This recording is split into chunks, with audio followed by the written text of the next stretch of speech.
Hey man, it's the unapologetic gent. I'm back. Here to review. Had a busy transfer window, arguably one of the greatest and craziest transfer windows we've seen so far. Just want to talk about the winners, losers, what everything's looking like going forward. We're going to discuss, the European transfer window. Not every team, but the teams that either did the most or didn't do enough. So I want to start off, obviously, Ronaldo and Messi, probably arguably the two best players of this generation, both moved. So that's huge in times where, we really didn't expect either to move. And I would say out of the winners of the transfer window, I think PSG, Man United, Chelsea, and Real Madrid, I think, are the biggest winners. And people are like, oh, you said Real Madrid, why? And I'll get to that in a second. But first, obviously, the best player in the, of this generation, the team he went to, PSG. And I don't think they had a great window just because Messi, obviously, he was kind of the cherry on top. Even before Messi came, I thought they had a great window. In the sense, they got Hakimi, which they needed, a quality right back. They needed some legs in midfield. They addressed that with Wijnaldum. They needed a leader at the back. They got that in Sergio Ramos. And then, obviously, Messi, arguably the best player in the world. Obviously, they're going to wash everyone in league on this year. I have no doubt about that. The question is obviously can they get to the Champions League? And they actually just signed, also to close out the window, a young Portuguese left back, Nuno Mendes. I know City was in for him early in the summer. Looks like a quality player. I think he's only 19 or 20, but they definitely needed some more options on the left because I know Juan Bernat is kind of injured off and on. So that team's looking crazy, and I think the fact that Real Madrid offered 200 million euros for Mbappe and they said no, I think was good business for them. And people would say, well, they offered 200 million. He has 1 year left on his contract. Why would you send him? The reality is that PSG doesn't need the money. They're not hurting for money. $200 million really doesn't change anything for them. So if you're going to go get the Champions League now, while Messi still has the legs, while Neymar, to me, who's currently the best player in the world, is in the peak of his powers, you might as well, keep Neymar and see if you guys can go get it done. So I think they did an excellent job. I would say they addressed the most needs, and then they added the best player in the generation to go on top with who I think is the best player currently in the world, in Neymar. So for me, they would be number one in the European transfer market for winning this transfer window, from a European standpoint. And then I think two would have to be Chelsea. And the reason why I'd say Chelsea is because they addressed a glaring need in Lukaku, and then also they added depth in the midfield where they need it because Conte tends to get injured here and there, and he's all action player, so you want him to keep being himself. And they added Saul, a quality, Spanish international. I don't even think he made the Euro squad this year, but he's quality, and if you play him in his preferred position in the midfield, he'll do work. And the reason why I say Chelsea, because if you look at their team, even though they didn't get Jules Koundé from Sevilla, they have two quality players in each position. If you look at right wing back, because they play in a back three, if you look at the right wing back position, they have Reece James, who I think is arguably the most complete right back in the Premier League. They have Cesar Azpilicueta, who's one of the best one-on-one defenders we've ever seen in the Premier League. And both of those guys can also play right center back. And then if you look at the back three, they have both of those guys who could play right center back. They have Thiago, quality. They have Christensen, Rudiger, who have upped their level since Tuchel's come in. And then also they have the young kid, Trevor Chalobah, who looks like he's quality. If I was them, I probably wouldn't even buy Jules Koundé, considering they're jerking around with the price. And then at left wing back, you got Alonso, who's quality going forward, and Ben Chilwell, who's a decent left back. And then if you look at the center of their midfield too, Jorginho, Kovacic, Conte, and now they added Saul. So they got depth, they got quality, and depending on the games, you can also play a Mason Mount in there as well, and he'll do a job for you. And then going forward, they have Ziyech, Pulisic, Werner, Havertz, Mount. Now they have Lukaku. And then the wild card, who for me, I would have liked to seen him get a loan or go somewhere else, is Hudson-Odoi. And I think he can be a quality player if he gets minutes. The problem is he's not getting minutes. And for a person who's young and who's developing, he needs minutes. They play him at right wing back, or you can play him in the front three. He's a quality, explosive player who just needs game time. And I'm actually surprised he stayed. I think Chelsea blocked his. I think he was going to go on loan maybe to Borussia Dortmund or somewhere. And I understand why Tuchel did it, because he's a very versatile player that if he gets his stuff together. Remember when Conte had Victor Moses doing bits at right wing back? I think that definitely going forward, Hudson-Odoi is better than Victor Moses is. So it's going to be interesting to see what Chelsea can do. Lukaku's inevitable, and he'll score goals. And the way Tuchel sets up his team, I think they have, from a positional standpoint, having two quality players in each position to good enough to field two teams. I think they have the second best squad in world football after Manchester City. And then third for me, I would go to Manchester United. Obviously, they addressed the center back need with Varane, who I think is a top 3 center back in the world. He's won everything. He's pacey, he's long, decent reader of the game. Then they got Sancho. They needed a winger. I think it's going to take a little time for him to get adjusted to the Premier League, but I think eventually he'll come good. And then obviously Ronaldo, who is a perennial goal scorer. He's inevitable. He'll raise the level. He'll drag the team up. But then the problem with them is I don't think they address the glaring need, and everyone's talked about it. I've seen everyone talk about it, is how everyone else in the world knows that they need out-and-out number 6, and they haven't addressed it. Is crazy to me. There's no way Michael Carrick is in that dressing room as a coach and isn't saying that we need a defensive midfielder. Everyone in the world knows that they needed a defensive midfielder, because you're asking Fred to do something that he doesn't do, and McTominay's, honestly, he's not good enough to play for Manchester United. He shouldn't be playing for Manchester. Yeah, he's an academy guy, but the reality is, if he was on another team, would Manchester United ever buy him? No, they wouldn't. I think they did do some good things. They got, Brandon Williams went out on loan. Andres Pereira went out on loan. They sold Dan James for $30 million. How they sold Daniel James for $30 million, who in my opinion is the worst player in the Premier League, is crazy. And I wouldn't be surprised if he does decent with Bielsa. I know Leeds have been after him for a couple of years now, but that was great business by them. So I don't know if they did that, obviously to make room for Ronaldo, but really he shouldn't have been in consideration anyways.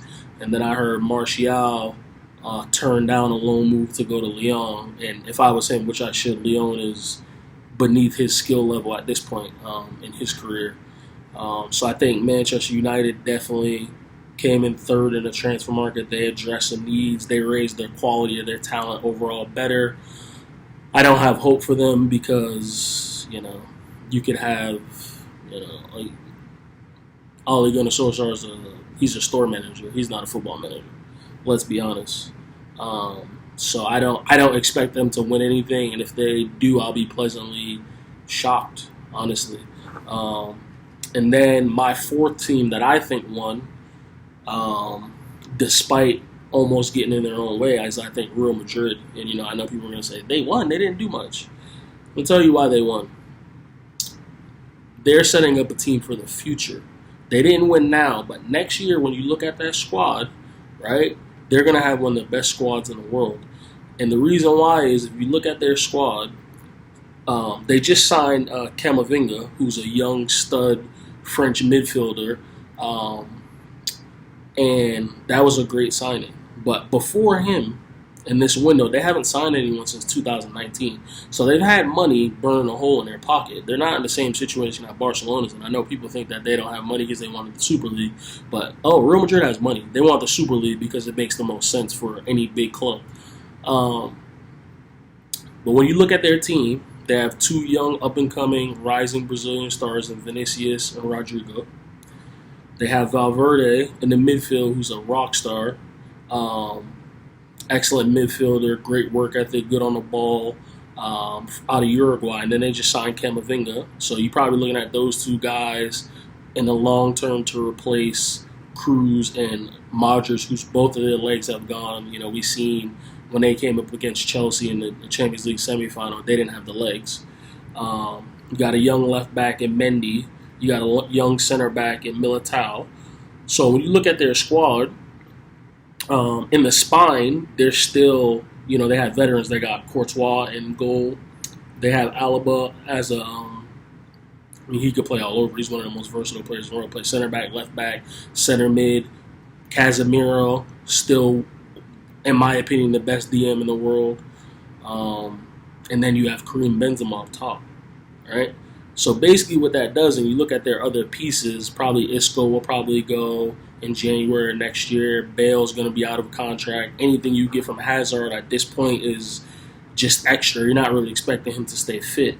But if you look at that team, we know Mbappe just turned down a $45 million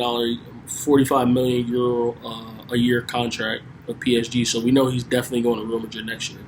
So they're going to bring him in.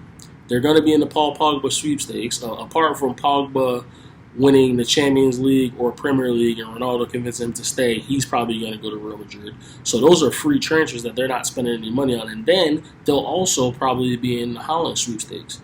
It might not even be someone that they need, but because it's Real Madrid and they're the Galacticos and Florentino Perez is who he is, they're probably going to go in for Holland because they have the dough. So to me, by them not doing much, really they won because they weren't really. I don't think they were serious contenders to win the Champions League this year. Anyway, anything can happen, but I don't think they have the squad. So next year, look out for them. And I think they won really by not spending, being turned down on the $200 million offer for euro offer for Mbappe. So look out for them next year. And the losers. The biggest loser, in my opinion, of course, rocking my Arsenal jersey today, is Arsenal. For a bevy of reasons. They have spent the most money in Europe, I believe, net. And it doesn't look like their team got any better. I mean, they bought some guys for the future, but if I'm Arteta, am I going to get a future? I mean, they need to win now. They're a club that's trying to compete now. So, I don't know. Ramsdale, I don't think he's an elite goalkeeper to pay that much money for him. Ben White, he's never a $50 million player. He's a decent quality player, good on the ball.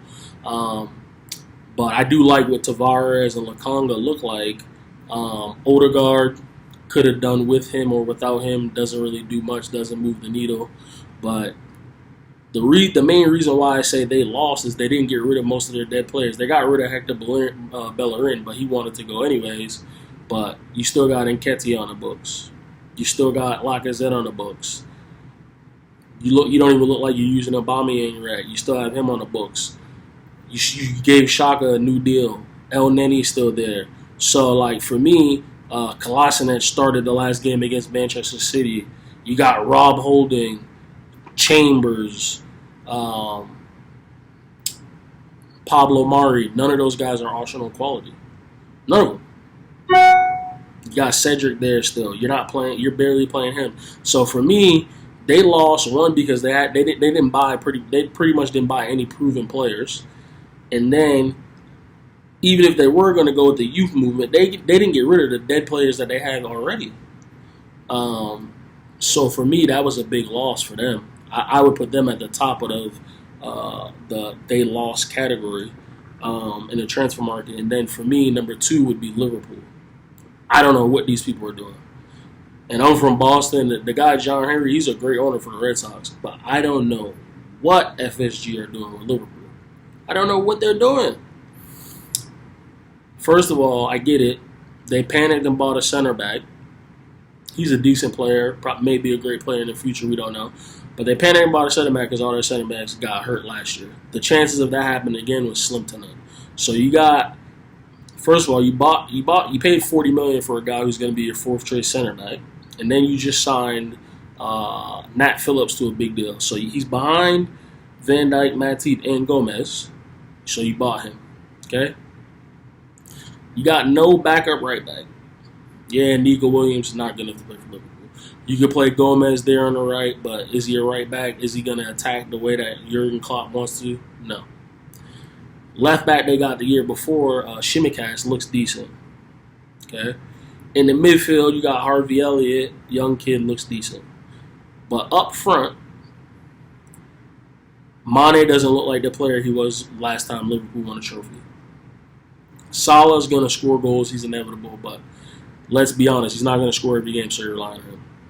Firmino's a great player, but he doesn't bring enough goals to the team. Jota brings goals, but he's not a great player, he's not a good link-up. Isn't an intelligent player. You know, he makes decent runs. He has pace. He'll score goals here and there. But for me, the fact that you know in January the African Cup of Nations is coming and you're going to miss your 2 starting wingers for at least 3 to 4 games and you did not buy a forward is crazy to me. Now, I'm not saying Klopp didn't want a forward, but the fact that you wouldn't have understood that you needed that to be able to compete at the highest level is crazy. Like, you're asking Jurgen Klopp to pull a rabbit out of a hat again. And he may well do it. They may win a Champions League. They may win the Premier League because they have one of the best coaches in the world. But you're putting unnecessary pressure on a coach when you could have easily brought someone in. And then, how is Divock Origi still there? How? Man United just got $30 million for Daniel James. You couldn't sell Origi to Crystal Palace or Newcastle or someone else? Like, that's just crazy to me. And then, for me also, losers, Barcelona. Big losers. Anytime you lose Messi on a free, you have to be in the loser category. Because they've just mismanaged their whole team, the finances, the squad. You let Messi go on a free. Coutinho's hurt. Dembele's hurt. You just gave away Griezmann on a 2-year loan deal. The reason why Griezmann probably wasn't performing the way he was is because Messi was occupying the space that he occupies. So you at least should have given him a run in the team without Messi to see if he could resemble the form that he has for France or that he had for Atletico to get the move in the first place. You got people like Braithwaite, all these other guys starting. You signed a old Sergio Aguero. His legs are gone. Memphis Depay is a quality player, but I don't know what they're doing. You still got you sold your backup right back and your backup left back. You still got Jordi Alba starting at left back every week. He's getting old. So I'm not sure what they're doing. I mean,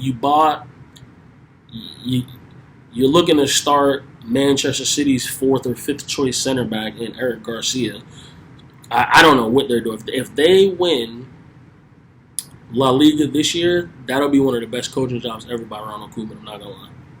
Because that team looks dead. If you look at that team in comparison, you look at Barcelona teams in the past that won the Champions League, that team is dead. It's a dead team. So I don't know what to expect. That's just crazy to me. And then, I wanted to mention some honorable mentions. I thought, Wolves did well to get Renato Sanchez. How every top team in the world after his performance at the Euros didn't come in for him is crazy to me. And to get him on loan too for cheap. If I'm Manchester United, I get him on loan. If I'm Liverpool, I get him on loan. If I'm Arsenal, I get him on loan. Like, he just went to Wolves, which I get it is like the Portugal national team B team, but they have some quality players over there. The Portugal, they produce quality players. And then I think Crystal Palace in this transfer window did very well. Buying Gurhey, getting Conor Gallagher on loan. They just got his name escapes me. Edouard, I think his name is, the striker from Celtic. So they look like they're going to be all right. And then my other honorable mention would be Tottenham. They kept the best striker in the Premier League. I think Son signed a new deal. They just signed the right back. Barcelona's backup right back, Emerson, the young Brazilian kid. They needed one badly. They bought Romero, a quality center back, Argentine. So I thought they did well. And then I forgot, back to Arsenal. They bought Tomiyasu from Bologna in Italy. And I actually watched him against, at the time, didn't know, really who he was or what, but I watched him play against Juve last year, and he was playing fullback, and he did pretty well. Like, he had Cuadrado in his pocket. So he looks like he's a decent player. That was actually a decent signing by Arsenal, but they still are the losers of the transfer window for me for spending that type of money on average English players at that. I know there's an English tax and all this nonsense, but way overpaid for Ramsdale and Ben White, in my opinion. But you got bargains with Lukaku. The fact that Daniel James went for $30 million, and I think Lukaku went for 17, is a crime against humanity, honestly. So yeah, man, I'm looking forward to the season. It's international break right now. We've got World Cup qualifiers, so that should be interesting. And I'll be back with maybe some commentary this weekend on some of the international games. And yeah, man, just look forward to it. Thanks for stopping by again. The Unapologetic Gent. I'm out.